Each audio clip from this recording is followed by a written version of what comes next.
बात अब उत्तर प्रदेश के संभल में हुई हिंसा की करते हैं, जिसमें 4 लोगों की मौत के बाद कई सवाल खड़े हो रहे हैं। सवाल पुलिस प्रशासन भी उठ रहे हैं, विपक्ष सरकार को भी जिम्मेदार ठहरा रहा है। पोस्टमार्टम रिपोर्ट में खुलासा हुआ है कि गोली 315 बोर की गोली लगी है, लेकिन सवाल सबसे बड़ा यही कि आखिर ये गोली चलाई किसने।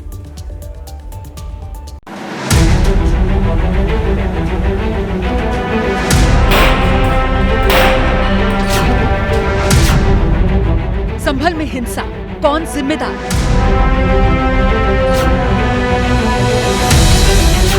पुलिस ने नहीं तो किसने चलाई गोली? गोली लग गई उसके, नईम के गोली लग गई। बहुत दूरी से, मस्जिद की बहुत दूरी से जाकर पुलिस ने गोली मारी है।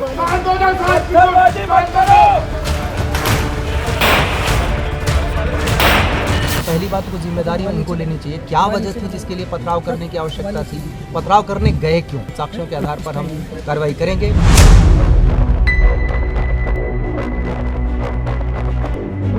चार लोगों की मौत किसकी फायरिंग में हुई? इसका जवाब अब तक पुलिस ने साफ साफ नहीं दिया। जांच कर मामले का खुलासा करने की बात हो रही है, लेकिन जो तस्वीरें सामने आई वो पुलिस से ही सवाल कर रही है। फायरिंग करते पुलिस वालों की तस्वीर का सच क्या है? इस वीडियो को देखिए, 3 पुलिस वालों पर गौर कीजिए। पहला पुलिस वाला बैरिकेडिंग के पास पत्थरबाजी कर रही भीड़ पर निशाना साधता है। पहले पुलिस वाले के ठीक पीछे खड़े दूसरा पुलिस वाले को सुनिए। वो पत्थर फेंकने वालों को अपनी ओर बुला रहा है। तीसरे पुलिस वाले के हाथ में पिस्टल है। वो दाहिना हाथ ऊपर कर गली में सीधी फायरिंग कर रहा है। पिस्टलधारी पुलिस वाला एक बार नहीं कई बार फायरिंग करता है। उसके बाद बैरिकेडिंग के पास खड़ा पुलिस वाला गोली चलाता है और एक चीख जैसी आवाज सुनाई देती है। इस पुलिस वाले की गन से गोली चलने के फौरन बाद पुलिस वालों पर ताबड़तोड़ पत्थर गिरते हैं और अफरा तफरी मच जाती है।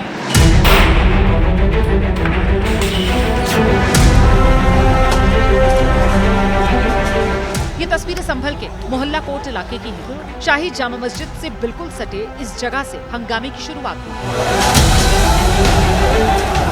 जहां पुलिस फायरिंग करते दिख रही है। यहीं पर एक लड़के की गोली लगने से मौत हुई, लेकिन अब तक ये साफ नहीं उसे गोली किसने मारी। पुलिस की गन से निकली गोली लगी या उपद्रवियों ने मार डाला। इस तरीके के वेपन उनके वहां से घटनास्थल पे, जहाँ पे कई सारे चप्पल जूते पड़े थे, उनके बीच में ये भी बरामद हुआ है। पुलिस वालों के पांव में गोली लगी है और सभी पत्थरबाजों को आइडेंटिफाई किया जाएगा और जितने भी लोगों के खिलाफ मुकदमा लिखा गया है उन सब लोगों को गिरफ्तार करके जेल में भेजा।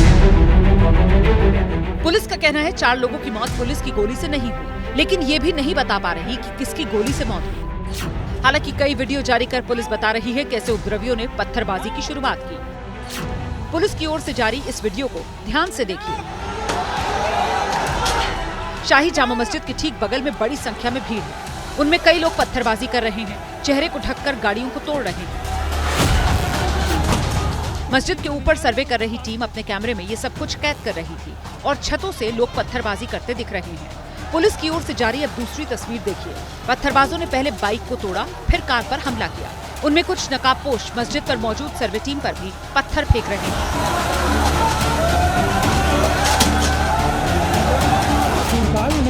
इस दौरान मस्जिद से ऐलान हुआ कि सर्वे का काम पूरा हो गया है। मुस्लिम भाई शांति बनाए रखें। मुस्लिम भाइयों से गुजारिश है कि सर्वे का काम पूरा हो चुका है। आप किसी तरह की परेशानी मत हो, आप अपने घर चले आओ, अल्लाह और अल्लाह के रसूल के वास्ते। लेकिन पत्थरबाज मानने को तैयार नहीं थे। ठीक उसी समय दूसरी गली में खड़ी गाड़ियों ने आगजनी शुरू कर दी गई। आप इस वीडियो में धुआं निकलते देख सकते हैं। हिंसा रुकने के बाद से पुलिस इन्हीं नकाबपोशों की पहचान करने में जुटी है। छापेमारी के दौरान पुलिस को इनमें से एक के पास से अनोखा हथियार भी मिला। रातों रात इसका हो सकता है प्लानिंग किया गया हो। इतनी पत्थरबाजी की इन्होंने, अपने ही लोगों के ऊपर पत्थरबाजी की, गोली चलाई और हथियार का जो प्रयोग कर रहे थे। लेकिन 10-15 किलोमीटर के एरिया से लोगों को बुलाया गया था। ये चाकू तो मैंने भी पहली बार देखा, जो दोनों तरफ से चलता है, जो भीड़ में चलाने के लिए ही होता है। और उसके अतिरिक्त कुछ तमंचे भी बरामद हुए हैं। धारा 163 जो कि पहले 144 के नाम से जानी जाती थी, वो लगी हुई है। 700-800 अज्ञात लोगों के खिलाफ मुकदमा लिखवाया गया है। वर्तमान में 22 लोग थाना कोतवाली से और थाना नखासा से 3 लोग हैं वो जेल जा रहे हैं। कुल 25 लोग अभियुक्तों को अभी तक गिरफ्तार किया गया है। सवाल पुलिस से पूछा जा रहा है तो सवाल उन लोगों से भी है जो पत्थर लेकर हमला करने पहुंचे थे।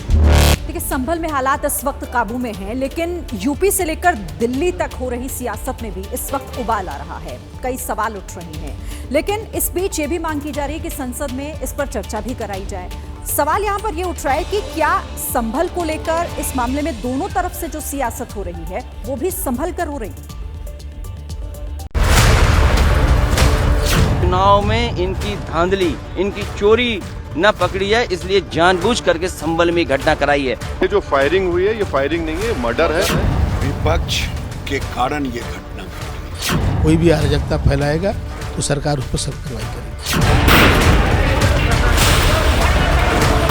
जाएंगे तो कल जाएं, कल नहीं जाएंगे तो परसों जाएंगे, लेकिन अपने लोगों के बीच में जाएंगे और वहाँ जो हो रहा है वो सबके सामने रखेंगे। विपक्ष का नकारात्मक रवैया बार बार अशांति के लिए मैं समझता हूँ जिम्मेदार। वो लोग चाहते हैं कि यूपी से पूरे देश में माहौल जो है हिंसक करे। यूपी के संभल से लेकर लखनऊ, लखनऊ से लेकर दिल्ली और दिल्ली से लेकर बिहार तक संभल हिंसा पर कहीं संभल कर सियासत हो रही है तो कहीं खुलकर वार पलटवार का नया दौर शुरू हो गया है। संभल के सांसद जियाउर रहमान और स्थानीय विधायक के बेटे पर हिंसा भड़काने को लेकर एफआईआर की गई है। आरोप लगने के बाद समाजवादी पार्टी अपने नेता जियाउर रहमान के पक्ष में खुलकर सामने आ गई है। अखिलेश यादव इस हिंसा को चुनावी धांधली से ध्यान हटाने की साजिश बता रहे हैं, क्योंकि सरकार जो बेईमानी कर रही थी, सरकार जिसने वोट लूटा, इनकी चोरी न पकड़ी है, इसलिए जानबूझ करके संभल में घटना कराई है। साबरमती फिल्म देख करके उन्हें लगा कि उन्हें भी बड़ा नेता बनना है, इसलिए ये सब कुछ कराया गया। संभल से समाजवादी पार्टी के सांसद जियाउर रहमान बर्क ने हिंसा को लेकर पुलिस प्रशासन पर गंभीर आरोप लगाए हैं। जो घटना घटी है इसके पीछे पुलिस प्रशासन का हाथ है। जिनके आदमी को पता नहीं कि हमारे यहाँ पर सर्वे होने वाला है तो वो के पत्थर इकट्ठा करेंगे। दिल्ली से संभल जाते हुए हापुड़ में जेएमएस ग्रुप ऑफ इंस्टीट्यूट पर नगीना से सांसद चंद्रशेखर आजाद को पुलिस ने आगे जाने से ही रोक दिया, जिसके बाद फिर से सियासत आगे बढ़ गई। पुलिस और एडमिनिस्ट्रेशन की तरह नहीं हुई कि कोई जाके माहौल खराब करे या गोली चलाए। आज नहीं जाएंगे तो कल जाएं, कल नहीं जाएंगे तो परसों जाएंगे, लेकिन अपने लोगों के बीच में जाएंगे और वहाँ जो हो रहा है वो सबके सामने रखेंगे। एआईएमआईएम प्रमुख असदुद्दीन ओवैसी ने भी सियासी हमला बोलने में देरी नहीं की। कोर्ट में सुनवाई होती है, उसी दिन ऑर्डर हो जाता है, उस दिन सर्वे भी हो जाता है। ये तो 1948 में ऐसे ही हुआ था बाबरी मस्जिद में। तो ये जो फायरिंग हुई है, ये फायरिंग नहीं है, मर्डर है। इन सियासी हमलों का जवाब देते हुए यूपी सरकार ने मंत्री दयाशंकर सिंह ने विरोधियों पर पलटवार किया। समिति गई थी और उस पर जो है आप देखें जिस तरह से हमला हुआ, प्रदेश के माहौल को खराब करने की वहाँ कोशिश हुई है। संसद सत्र शुरू हुआ तो सियासत संभल और लखनऊ से आगे निकलकर दिल्ली के सियासी गलियारों तक भी आ पहुंची। कांग्रेस और समाजवादी पार्टी संभल हिंसा पर संसद में चर्चा की मांग कर रही है। सर का नोटिस दिया है, हाउस सारी कार्रवाई रोक के संभल के इशू पर चर्चा होनी चाहिए। गोली मारी गई है लोगों पर और जिस मुद्दे पे मारी गई है मैं उसका भरपूर विरोध करता हूं। वहां कोई वजह नहीं थी गोली चलाने की। विपक्ष के हमलों का जवाब देने के लिए बीजेपी सांसदों और केंद्रीय मंत्रियों ने भी मोर्चा संभाल लिया है। विपक्ष के कारण ये घटना घटी है। सोची समझी रणनीति के तहत वहाँ के सांसद, वहाँ के विधायक दल के बेटा, वहाँ के कट्टरपंथी, उतने लोग कहाँ से आ गए। कांग्रेस नेता राहुल गांधी ने भी सोशल मीडिया पोस्ट के जरिए बीजेपी पर हमला बोला।